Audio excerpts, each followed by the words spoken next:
All right, welcome everybody to another episode of the Illinois Green Party series. I'm your host, David Rych. We have a very special set of guests here tonight. I'm very excited about this. The Revcomms. We got Lapis and Leo. What's up, guys? How you doing? What's up? How are you? All right, Good to it's so see you. great to have you on here. I'm so glad that we were able to connect. I've been hanging out, watching videos and reading articles from the Revcomms for quite some time now, and it's just a very impressive organization and seems to do a lot. So without further ado, why don't you guys, whoever wants to chime in first, it's fine by me. Um, take the reins and just sort of tell us about the history of the Revcoms from like Baba Varkian's first initial dealings in the '60s till now, or as far as you can go back. You all right? So, hey, I'm Leo. Could you could you repeat the question? Tell me about the history of the Revcoms, like from Baba Varkian's like kind of inception, like back in the early '70s and that kind of thing, to where you guys are at now. Well, so today, we're in the Revolution Club Chicago Organizing Center, but the history of communism has been further developed. There's been a lot more understanding and research gone into the past revolutions of Russia and China that BA has done a lot of that work on in terms of what were some of the good things about it and then what were some of the bad things about it, to actually make a breakthrough with Right. this old form of communism and he's actually done a lot of work to make breakthroughs and forge a new communism that's on a more scientific basis. Yeah, that's his book there, the New Communism, authored by Baba Vakian. And he goes a lot into it in there in depth in terms of, um, what were they up against in China, with Mao and what breakthrough was, Mao's understanding in terms of having to make a cultural revolution, a revolution within the Revolutionary Party, to keep things on the revolutionary road, And if you look back, there's a lot of history. We don't have it here at the moment, but BA has a memoir out where he goes into a lot of what was going on in the time of the 60s and 70s, these anti-war movements, these other really historical movements, like BA came out of the you know came forward out of the Black Panther, with a lot of inspiration from the Black Panther Party, there in Berkeley, and being part of a lot of the movement there in Berkeley on the campus, where the free speech movement, but actually making a breakthrough with pursuing on the road to communism when a lot of people were assassinated, thrown in jail, became revisionist, and started to try to work within the system. BA has stayed since the 70s and developed in terms of he stayed on the revolutionary path for how we can actually emancipate humanity. Um, and you get a sense of a lot of that work through his writings, like the New Communism, through his memoir, through this Constitution for a New Socialist Republic in North America, which he also authored. That's Um, the one I have. Yeah. Okay. that's the one you have. Yeah. Okay, Yeah. important piece of work to have there in Yeah. terms of comparing and contrasting what's in the Constitution now versus what's in the Constitution that can allow us to get to a radically different future to actually put society on the road to emancipating all of humanity. And then there's a lot that it goes into, and you know up to today, where we have these revolution clubs here in Chicago, New York, Los Angeles, Berkeley, um, and then there's Revcomms all across the country. But these are these are organizing centers in which people could come to get, one, to know BA and the breadth of work he's done to get to the bottom, get to the root of how we can actually emancipate humanity and be able to open up a whole new wealth spring for human emancipation, in terms of getting to a communist society. Um, and That's what we're doing today. We're going out to organize the millions in this rare time when you have these clashes between the ruling powers, the Democrats, the Republicans, um, and they have no solution for something like the police brutality and mass incarceration of Black and brown people. They have no answer for the degradation and the dehumanization that millions of women face, not just in this country alone, but all throughout the world. Yeah. They have no answer for the immigrant crisis. Right.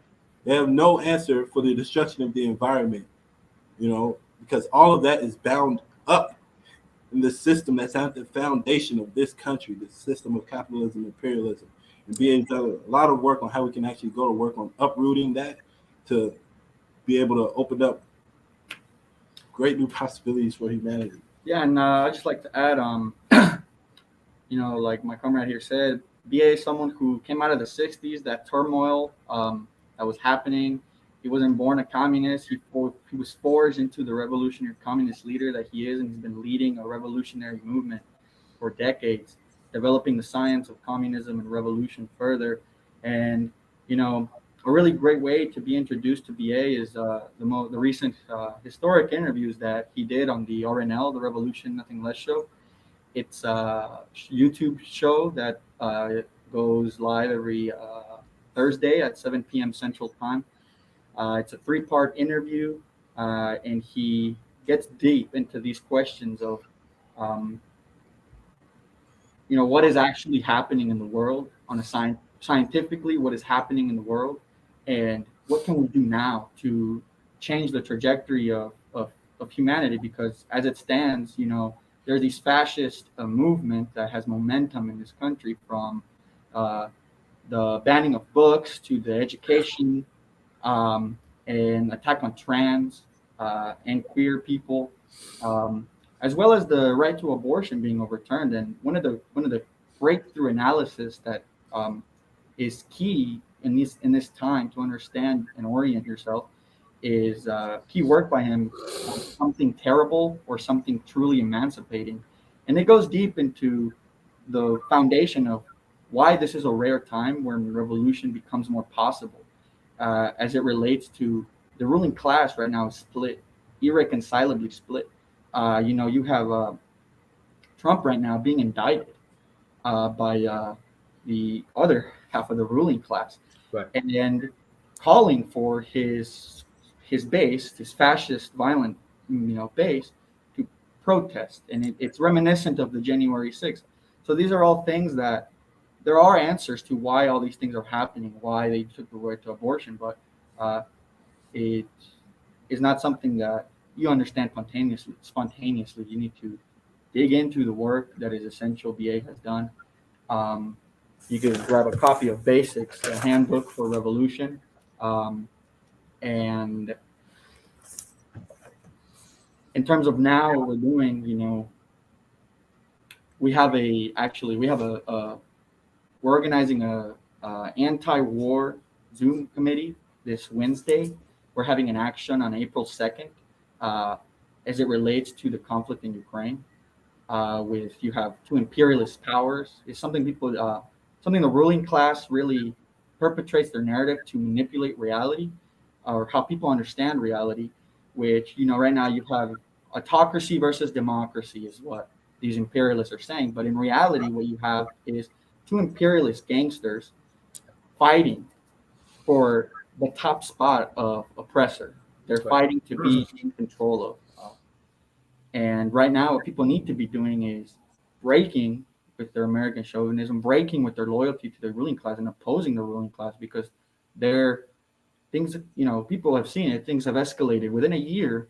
There is already, the potential for nuclear war is heightened right now, and both of these sides are analyzing that they can't lose. Neither side can lose. So when you have two imperialists analyzing that they both can't lose, the system compulses them to escalate things, and it's right now the future's up for grabs, and it's really a question of, are you willing to risk the future of humanity for the title of top G, top gangster, top oppressor nation? Or are you going to open your eyes and join the masses of humanity, whose, the wealth of this parasitic country is based on the vast exploitation of millions of women and children around the world? It's where this so-called opportunity comes from. Right. And it's a critical time for people to wake up, join this revolution, and step into it in different ways. Bring your criticisms, your questions. It's how revolution gets made. People asking questions, people willing, trying to actually understand based on truth and science what is happening. Very cool. Very, very cool. Thank you. Do you a couple things? I mean, do you think that with the current climate going on, like what you said, like the ruling class is definitely divided amongst itself. They're attacking each other all the time, trying to put the ones on the left or trying to put the ones on the right in jail and vice versa. But do you think that outside of that sort of upper echelon of economic activity, that people are ready for something this 100%, this comprehensive of an overthrow? Do you think that talking to somebody like a typical middle class kind of $60,000 a year earner with a wife who does the same thing, 2 kids, 2 cars, and just a very typical American kind of situation? Because one thing I noticed is that there does seem to be a resist because everybody is so materially benefited in this country from modern technology and that kind of thing, and just the whole white collar class of employees that get to sit in their computer in an air conditioning room and practice their golf putts while the rest of the laborers break sweat all day long and do most of the work. It seems like a person like that would be hard pressed to give that up. Well, I mean, I'm just curious, what do you think, if you have your finger on the pulse of that sort of thing, and what you think about that? Yeah, so I would say it's important to not meet people where they are, but Okay. know their potential and bring them forth to what they can be, which is emancipators of humanity. And in terms of the modern technology, you're describing a lot of the parasitism and the idealism bound up in that, where people are accustomed to this sort of way, and for decades, things that seemed impossible are breaking down. This ruling class is falling apart, and their society is falling apart. You have the vast polarization in society. You have on the one hand these fascists with their anti-scientific rhetoric, and you have these wokesters who are equally anti-scientific in their epistemology and approach to the world.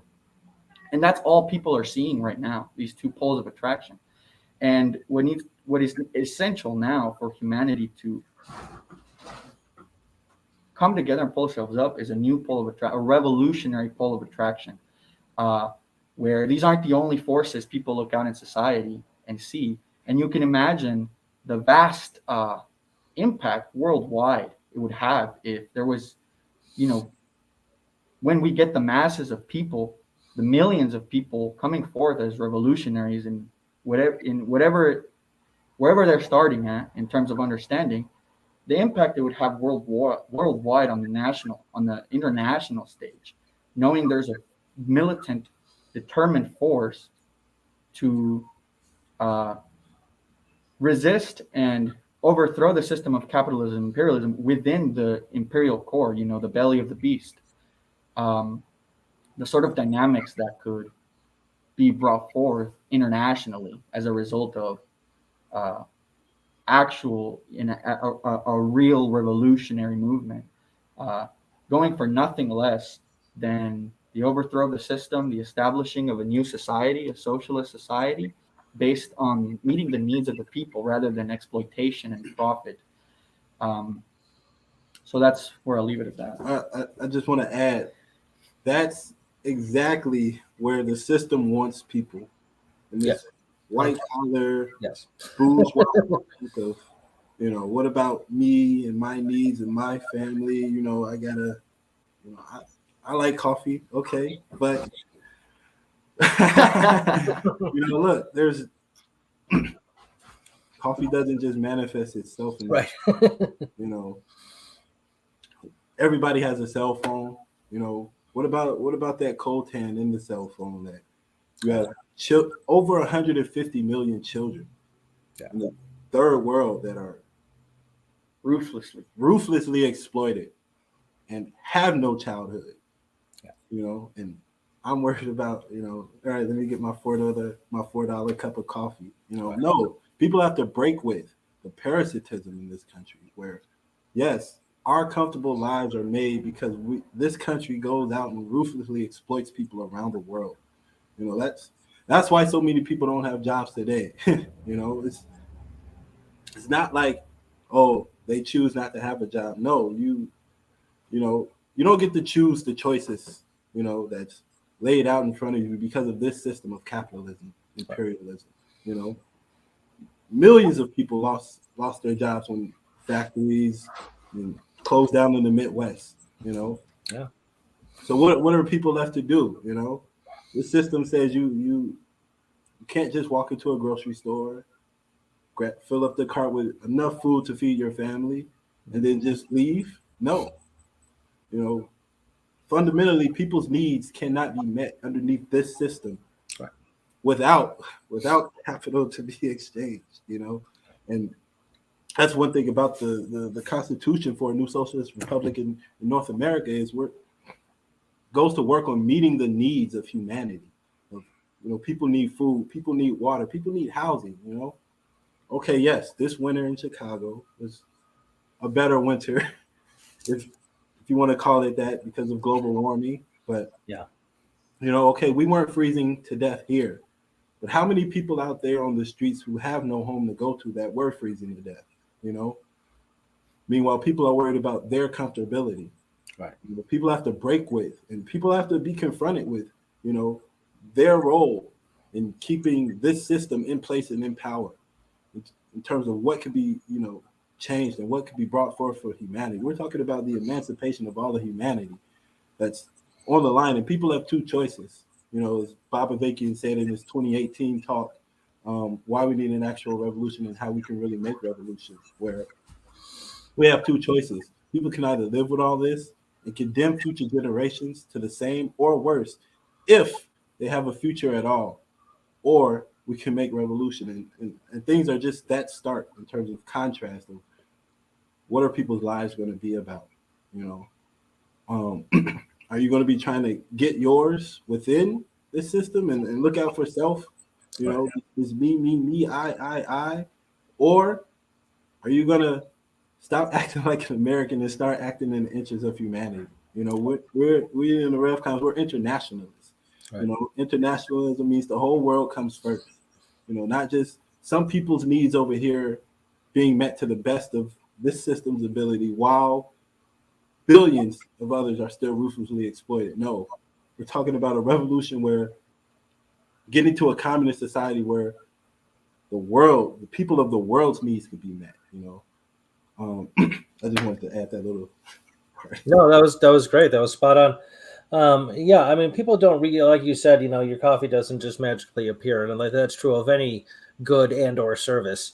It just doesn't come out of the sky one day and poof, here's a steel mill. It takes labor. And that was one of Marx's essential points is, and I'm not a huge Marxist theorist by any stretch, but I have a philosophy degree and we definitely studied him quite a bit. So correct me if I say anything that I shouldn't be saying, but, obviously the labor is at the core of his economic system, and as well as it should be. Because he said that labor takes primacy over capital, because capital just means resource. We tend to think of capital nowadays as meaning money, and we'll talk about money in a second and how stupid that is.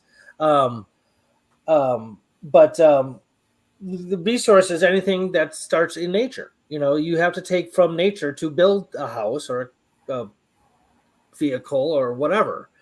Again, you don't just magically grab out of the ether, a hammer and then start building a house. You have to cut down trees, and you have to have tools to cut down the trees, and you have to have some sort of ethic concerning the environment. First, that's a huge part of it. because that's one of this being the Green Party, and we're obviously centered around the environment quite a bit, as well as other issues, of course. But the planet is like literally the IPCC, the International Panel for Climate Change, just came out with another report saying like we got like 7 years, like literally the early 2030s is when the tipping point is, and if we don't reduce carbon emissions by 45%, 45% globally by then, it's over, and not enough is being done to do it. They said we have the ability, to do it, but not enough people are getting on the same page. Can you speak to sort of the environmental stuff coming from BEA and the Revcomms? Yeah, so I'm glad you brought up the environment. It's actually uh, Raymond Lotta did a breakdown of this imperialist bill around climate change that came out a few months ago, where it's it essentially approves more drilling, more resource extraction, while being hailed by these imperialists as this monumental bill for for the environment. Right. But it's important to understand the degradation and the decimation of the environment is built into this system. It's why it's why people can't come together, like these scientists are saying. People are looking for answers. Why don't we come together? Well, it's this system. Our society is based on a system that runs according to certain rules, certain dynamics, just like any other system. Like, for example, our system, the body systems in our body. Or respiratory system. Or you can even take it even broader, where you have planetary systems where they function according to certain rules and dynamics. Right. And one of those core pillars is the decimation and the destruction of the environment, right, where you have a system based on exploitation and resource extraction. And people just think about in terms of oil. Just some little breakdown. It's like the behemoth of the U.S. military runs on oil. Yeah. They can't just stop using oil because they are capitalist imperialists on the international stage competing for world domination. If they just pull all the oil, their interests are done and their society is going to fall. It's why they can't. It literally cannot. They can, under this system, the environment cannot be saved. It requires a revolution to overthrow this system and replace it, so we can actually get to work on these very existential questions at the moment, where as people right now may be able, through the empiricism, through the American chauvinism, and the profound individualism bound up in with this system, how it conditions people. Reality is not going to wait for you. Right. Climate change is already decimating populations around the world. We saw what are these I'm sorry, it leaves my brain right now. One of these Middle Eastern countries underwater, completely. Pakistan, I believe it. Yes, it was Pakistan, and it was a massive flood. As things keep escalating, people are going to be forced to confront reality. It's not something that they can avert their eyes to. And it's time to wake up now and confront reality. Break with the American chauvinism. Yes, America was never great. It is a country founded on slavery, genocide, and the stealing of property.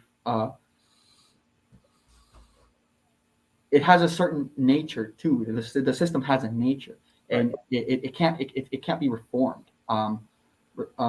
It can't be reformed to be anything other than what it is, which is a system of exploitation and super exploitation. So I'll leave it there. I don't have much more to add. I just this work that Raymond Lotta did, who very extensive research into what are the economic plans for the environment, versus what can be unleashed, for the environment and humanity after a revolution. Look, as Lapis was saying, we're talking about the U.S. military, over 700 military bases in over 80 countries. Yeah. The single largest institutional user of fossil fuels in the world. You know, it's not like they could just stop digging up, fossil fuels and just say, okay, we're going to try to find something more resourceful, more sustainable. No, this is they're fighting to be the top oppressor in the world, and to do that, they have all these. I don't know if I can curse or not, so I'm being. Yeah, I don't care. Okay, yeah. So they have all these. Fucking say it, man. They have all these bases all over the world, not to go out and promote freedom and democracy. No, to enforce capitalism, imperialism, and the domination and exploitation of people around the world that this country rests on. The like we were saying, these comforts like coffee, like being able to just hop in your car and go chill out at the park, while you have children in the street, dying of starvation and preventable diseases. Yeah. It's completely unnecessary. Not just because it's unnecessary, but because it's what this system requires, and humanity does not need this system of exploitation and oppression to be able to live. It gives the basis for us, not just me and Lapis here, but people around the world to actually uproot this system of exploitation here and around the world, and what it's been built on. Thousands of years of oppression, of exploiters and exploited, and be able to unleash humanity to go to work on the environment. We don't even have a chance to do that because of these competing imperialists. They want to be the first people with the science and the technology. Right. We've seen that with COVID, you can't even have world scientists come together in a way that can actually be good in the interest of humanity. I'll stop there. No, you're absolutely right. There's like in a capitalist imperialist system, there's always like the first, how do I say this? The first obstacle to get over is the money, is the capital. You always have to get it. Like it's modern day feudalism. You have like very few people on their high towers with all the money, just sort of distributing it to the rest of us peasants so we can do something, do anything at all. And it's obnoxious that we have like just the nature of human beings, I think, tends to be, not always, but tends to be more social than not, meaning that like the exploitation of people's labor or just their lifestyles in general. And real quick, because I think people get kind of caught up on the abstract sound of like the word exploitation. To exploit somebody is to take advantage of them. That's what it means in a way opposed to their want or will. And no, I don't know any moral system that it says it's okay to take advantage of people. That just wouldn't happen. That's not a moral act. But it's so ingrained in our brain. I think I just lost my train of thought. But it's so ingrained in our brain that this is how we are, and this is just the way it is. And that whole like sort of nonchalant attitude towards things reminds me a lot of like policing. I do a lot of research on policing in America, and I want to talk about that too. It's just that, well, you ask them like, well, why would you do that? Well, it's my job. It's just the way it is. You do this happens. That's it. And that's, to be like a mindless thug with a gun is a very dangerous situation. And the disregarding of people's rights and sufferings, which is what cops do quite a bit, especially when they're causing the sufferings, is literally the definition of a sociopath. Literally, that is what a sociopath means. So I totally just segued into police. So which is fine because I definitely want to talk about that. You brought it up earlier, police brutality. I do research on policing probably every single day for over 3 years, and I am never not astonished by what I find. I was watching some videos last night. I'm good Lord. This stuff is still happening. George Floyd, as worldwide as the reaction was to that, which was awesome. It certainly didn't do enough as it should have, especially at least in America. I don't know about elsewhere.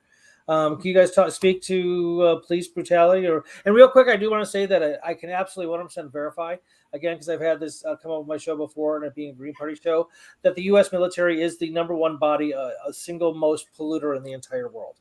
I just wanted to verify what you said, and it's ridiculous. And you're right; they're not going to. You don't just ask them, "Hey, can you reduce emissions amongst the military?" The military, no, we can't do that. We need more tanks and planes and nuclear weapons and blah blah blah. They're still doing all sorts of stuff. It's terrible. Anyway, police. Why do they suck? Yeah. So you touched a little bit earlier on this question of human nature, and I want to get back to that in a little, but I really want to pose this to you and pose to the audience about what you said, where pigs do what they do. They fuck people. They murder them in cold blood, unjustified. And what do they say? It's just my job. Right. But you think about what that means. Think about the implications, not as it just as relates to the individual, but as it relates to the system that they're bound up with. And what I mean by that is, it is their job to do this. It is the role of police is to enforce the system of the ruling class. Yes. The ruling class has these institutions to enforce their system. That's why police brutality cannot be solved, because under this system, because it requires this system, this society, internationally and in the US, requires that the police be out there repressing and oppressing Black, brown, Native, trans, queer people, all, and not just them, Poor. masses of white working people as well. Right. That is literally their job, and it's a reflection of the nature of the system. The system cannot do without police brutality. You think about what would happen. Just a quick thought experiment. What would happen if cops disappeared right now in this system? Oh. You actually want to answer? But it's important to recognize this isn't the only way that society can be, and in fact, it's not the only way society has been. For hundreds of thousands of years, our species was a hunter-gatherer species. That was the economic system that they used, and it certain relate. To touch a little bit on this aspect of human nature, human nature is not a set guideline. It's a reflection of the systems used to organize society. We had more egalitarian forms of organization through these primitive forms of resource production and reproduction, where you had certain sections of a tribe going out and hunting, which was a relatively risky situation and often didn't yield very much resources, meat. Right. When humanity, for hundreds of thousands of years, overwhelmingly relied on gathering, right? And going into the history of how our species has evolved, because it's important to remember we are a species of animal. We did evolve. Yeah. We're not some supernatural, like we are a species of animal. We evolved, and societies have evolved is a reflection of human evolution. And right now we're in a point in time where the future really is up for grabs. And it's going to be, as Baba Vagan has said, it's going to be determined. And it's not true because BA said it. It's true on the basis of the scientific research that has been done. This question in society right now, the question of women, where abortion, many people thought it was some fundamental, something that cannot be changed. Well, they took it, right? And I just want to point out very quickly, in the Constitution for the New Socialist Republic of America, the New Socialist Republic in North America, the right to abortion is constitutionalized right there from the get-go. There's no question whether women are full humans or not. They are full human beings, 100%, and no one can say otherwise, even though they, but you can't say it and be right. Yeah. You can utter the words, but you're wrong. But yeah, okay, go ahead. So I'll leave it there, just with this question of human nature. It is a reflection of human nature changes as it relates to the systems of organization for societies. And right now, you have a system based on exploitation, where it's me, get mine, fuck over. And it's like, that's reflected. That's why, you have these youth out there put in these situations, not You don't get to choose where you're born. They are already from their birth set up for failure, set up for oppression, set up to be exploited, set up to not have the opportunities and masses of people that other people have. And they're forced in situations where it's do or die and they have to survive within this framework. And it's not their nature, it's not the cult. It is the culture of the system, but it's not their culture. And it's important to recognize people can change, people can and do change. And we saw that in the 60s where society was fucking roiling, Totally, And that's where it all started. That's a whole upheaval started in the '60s. A brilliant decade. Yeah. I just want to add that looking at the history of the police, if you go down the line, they started off as slave catchers. Yep. You know? Yep.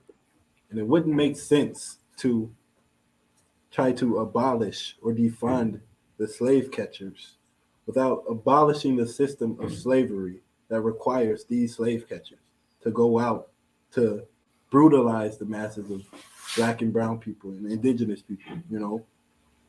Very same situation today. As Lapis was saying, the police, the role of the police is not to protect, not to serve. Hell, they barely solve crimes. They don't. You're definitely right. It's under 4% of how. It's ridiculous how low it is. Like if I sucked at my job that bad, I'd get fired. But go ahead. But the role of the police isn't to protect and serve the people. It's to protect and serve this system that rules over the people. This system of degradation, of misery, and it enforces conditions of degradation and misery. That's why you have a situation where you have people literally fighting to the death just to make some means, just to have some means to actually go out and get some food for their family. It's because of this system. It's not their fault. They didn't choose the system that they were born under. Otherwise, I'm pretty sure a lot of people wouldn't. Yeah. Especially children. But this shit gets ingrained in people. Over time through how society has been developed. You go back to the 1960s. You didn't have people walking around on their cell phones. But society's changed. Yeah. And things have developed differently. Technology and everything. But where that's not the way things were then, but that's the way things are now. And it's in terms of something like police, even after a revolution, we're going to need the people's police for some time, but we're talking about police based on a radically different set of standards, of rules, principles, what people are living by and what people are fighting for in society. It's totally different than what we have here today. People who would sooner put their lives on the line rather than pull a gun and take the lives of one of the masses of people.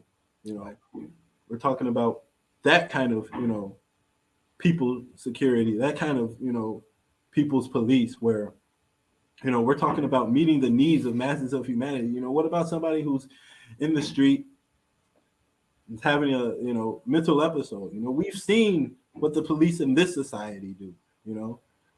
And then there comes the programs. We need to defund the police and have more social workers and other programs to actually but that fundamentally fails to see the role of the police in this society, and how things can be radically different, under a different society. It's not talking about getting rid of the system that requires these police to murder, enforce, and be able to get away with it.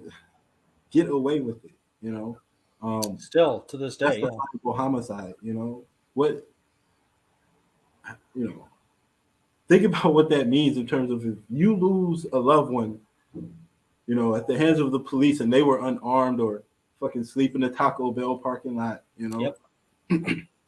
or sleep on the couch with their grandmother, or playing, with toy guns in the park, what does that mean, where you can lose your life, Black people, brown people, indigenous people, unfortunately, underneath this system, have to walk around with a death sentence over their head that can be foreclosed at any moment because of these murdering police that this system requires and lets off the hook as much as they possibly can, you know.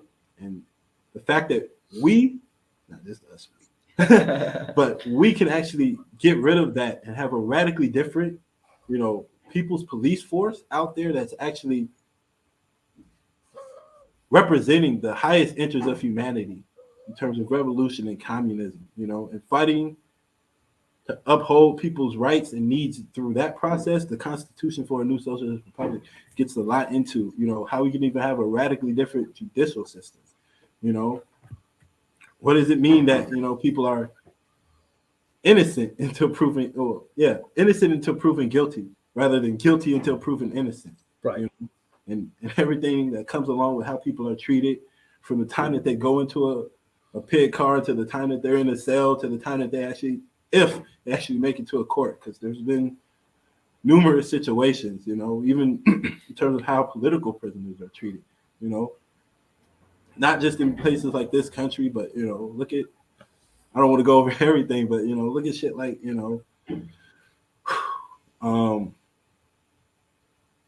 these torture prisons that this country has gone out and established torture prisons in other part of, you know, different parts of the world, you know, for so-called terrorists and political prisoners, you know. And day one after the revolution, no more with this police force, you know, no more with the brutalizing and murdering of people that they get away with time after time, because it's in the nature of this system. But it's not human nature to want to go out and brutalize and murder people. You know, you see it all the time on these cop shows, Chicago PD, you know, or something like the movie SWAT, or, you know, some other shit about, it's glorifying the police. I'd be hard pressed for you to come back with some evidence of one of these shows that don't show them breaking the law. They don't show them brutalizing the people that's against the law, you know, the shit that they do for information and all that shit, you know. Mm-hmm. You'd be hard pressed to find a show out there that does not do that. Yeah, I mean, I've watched several cop shows. I mean, I don't really do that right now, as I'm thinking about it, and I can't think of one that didn't show them being dirty and corrupt at some point. You know, and in their mind, it was in the name of justice and, you know, to fight for the good guys, but it was still corruption nonetheless. Falsifying information, planting evidence, and that all, by the way, happens in reality. Here's some stats about our precious little heroes in blue. First of all, in 2005, Supreme Court case Gonzalez versus Rock City, the Supreme Court's conclusion was in part that cops were under no legal obligation to protect anybody. This whole protect and serve thing is complete propaganda. It's not. And I've confirmed this with people I know that are cops. They're like, oh yeah, we're told all the time that we don't need to protect anybody. I'm like, oh, okay, well that explains a lot. Because everybody thinks that you are you know, community protector, and you're quite specifically not that. You're the community antagonizer. What else? So like, as far as like, you know, policing is such a dangerous job. Oh, they're such heroes. So I did research on this recently, and policing ranks 27th. So not even in the top 20 most, as far as like tragedies, fatalities per year. 27th of all the jobs in the country. Number one is logging. More loggers die per year than any other profession. Second, I believe, is commercial fishing. And I do professional horticulture during the spring and the summer and part of the fall. But on the off season, I do deliveries. That ranks number 8 as the most dangerous job as far as fatalities go. So my job is, you know, 19 positions higher, more dangerous than being a cop. So I don't want to hear their crap about that. Plus, you know, you walk it, you know, you go to one, like even like a rich neighborhood or whatever, they dress like they're going into Fallujah. You know, I mean, they're just like this completely like huge, like, you know, body armor and stuff like that for somewhere where there hasn't been like a violent crime in like 40 years. I mean, that's just ridiculous. What else? Oh, okay. So out of about 210 sovereign nations in the world, about like 207, I think. With some pretty nasty regimes out there. American policing ranked number 6th for police killings a year. 6th. That puts it into perspective hugely. So anyway, yeah. I really think that I think you might have alluded to this, but I think that people more than not can probably police themselves on most things, not all things. I don't know how to attend to, sex trafficking. I have no idea how to deal with that. A lot of higher end technology crimes and stuff like that. I don't know what to do. But as far as scuffles in the street or robberies or something like that, yeah, I can figure out how to defend myself. Anyway, so we only have about 10 minutes left here. I want to say real quick, they got Mrs. Holmes saying so true about our conversation about police. And Void Za, CZA, is saying this is really cool, but she has to go. Okay. Well, thank you for tuning in. That's very cool. Yeah, So I can go on and on about cops because they just drive me crazy. Sorry, I was ranting. Go ahead, guys. Do you want to take the reins again and elaborate on that or go to something else you want to talk about? I do want to clear up a little bit of communist history for Okay. some of the viewers that may not know. As it stands today, you have the ruling class demonizing China as a communist country. China is not a communist country, and China is not a socialist country, and that is reflected in their policies and their relations and their exploitation of masses of people, because you can actually take concretely what is scientific socialism and compare and contrast and determine for yourself if it is, which is, spoiler alert, is not. But it's important people do the work. And I'll leave it there. Maybe you can talk a little bit about Ukraine and what's going on. Well, I mean, we spoke some earlier about what's going on in Ukraine in terms of these big time imperialist gangsters. Also, the two most heavily armed nuclear countries in the world between U.S. and Russia. Yeah. Getting into a situation where neither side could let off the gas, if you imagine two cars hitting for each other, Meanwhile, you have the hundreds of thousands of Ukrainian people caught in the middle being used as cannon fodder for the U.S. side just to weaken their imperialist rival, And there's a question of where are people's sights in a moment like this, for the Ukrainian people, but also for the people of the world in terms of leading to nuclear devastation, It's unbelievable, isn't it? It just the thought that that's a likelihood of a definite, more than just a possibility. I mean, there's an actual probabilistic likelihood that could happen. And that just baffles me. Like, how the hell did we get here? Remember the people that do these things, that build these machines and nuclear, they're people just like us. They're not some sort of godlike entity that gets to have authority over the rest of the world. These systems of authority are not self-justifying. If I could talk a little Noam Chomsky real quick, they have to, if you're going to have authority over us, you better have a damn good reason for it. And I've yet to hear it. Sorry, go ahead. No. You're right. And just to be clear, it is completely unnecessary. But because of the functioning of this system of capitalism, imperialism, yep. They're fighting to control key parts of the world. As Lapis spoke to earlier, we're starting an anti-war initiative. On April 2nd, people can find our social media, Rev Club side, or at the Revcomms on Facebook, Instagram, Twitter, TikTok, YouTube. But there's a question of what this country does when they say we. Who's the we that they speak of? We're fundamentally, their interests aren't our interests. The people here and around the world.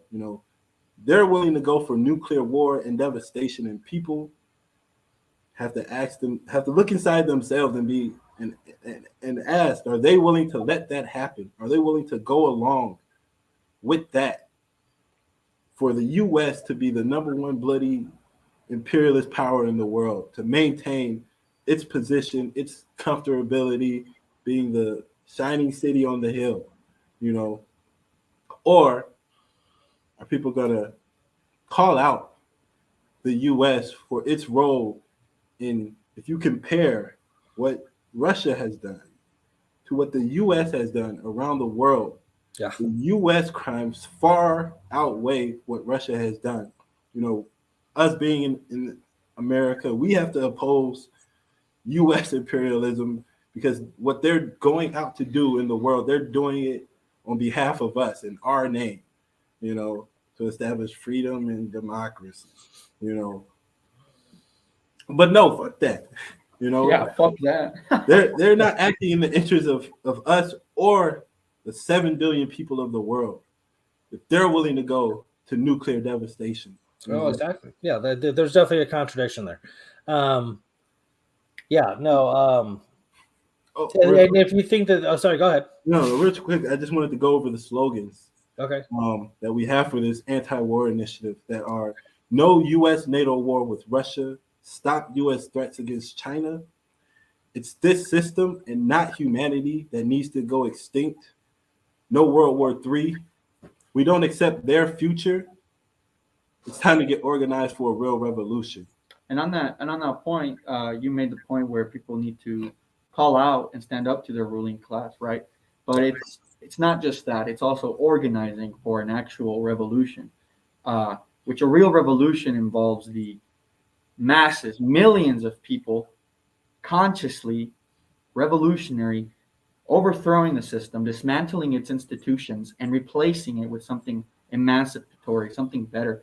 And in terms of joining the revolution, right? We mentioned the points of attention that are the foundation for coming into this revolution. And if I may, I just want to read them off real quick. Point of attention number one is we base ourselves on and strive to represent the highest interest of humanity, revolution and communism. We do not tolerate using the revolution for personal gain. Point of attention number two, we fight for a world where all the chains are broken.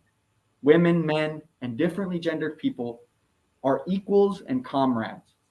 We do not tolerate physically or verbally abusing women or treating them as sexual objects, nor do we tolerate insults or jokes about people's gender or sexual orientation.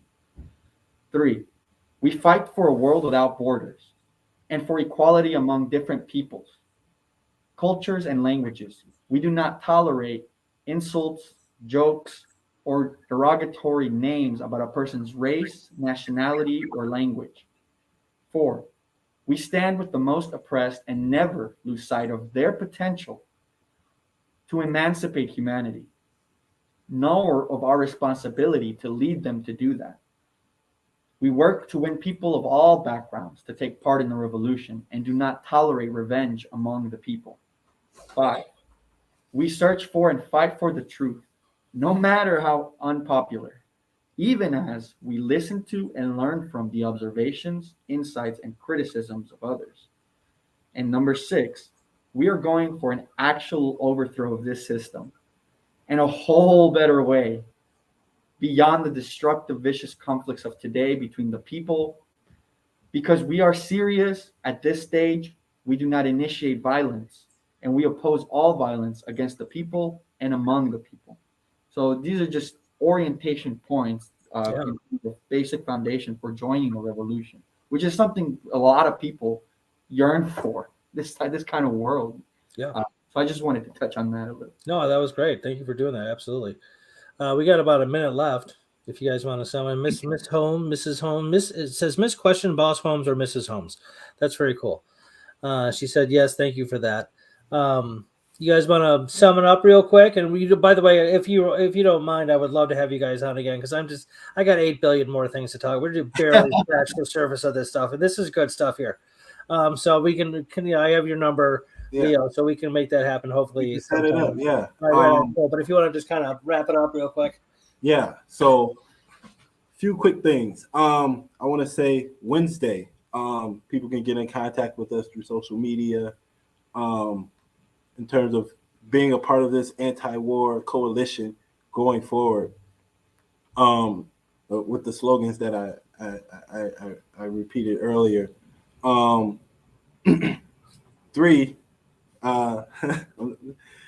3. If you like those points of attention that Lapis read, if you've been drawn into what we've said, if you think it's cool, if that's the kind of future that you want to be a part of fighting for, then you need to join the Revcomms. You need to reach out to us. You need to be a part of this and fight for this radically different and emancipating future. Because this is a rare time where there is the very real possibility of a nuclear war. You know, the fascists are on the loose. You know, they're out of the basement, you know, and they're out on the streets gaining armed militias. You know, they've been out brutalizing people. They, you know, from not just from the inauguration time, but this is also a rare time in which revolution becomes more possible. Yes. Because of these because of the ruling class can barely hold things together, you know, in a way that things haven't been since the Civil War. Yeah. And all of that, you know, there is the potential to, you know, unleash, you know, masses of people to come forward, you know, and become part of this revolution. Revolution now, not later off in the future. We have a relatively short amount of time to make this a very powerful force to win a better future for humanity. All right, well said. We ended on that. That's very cool.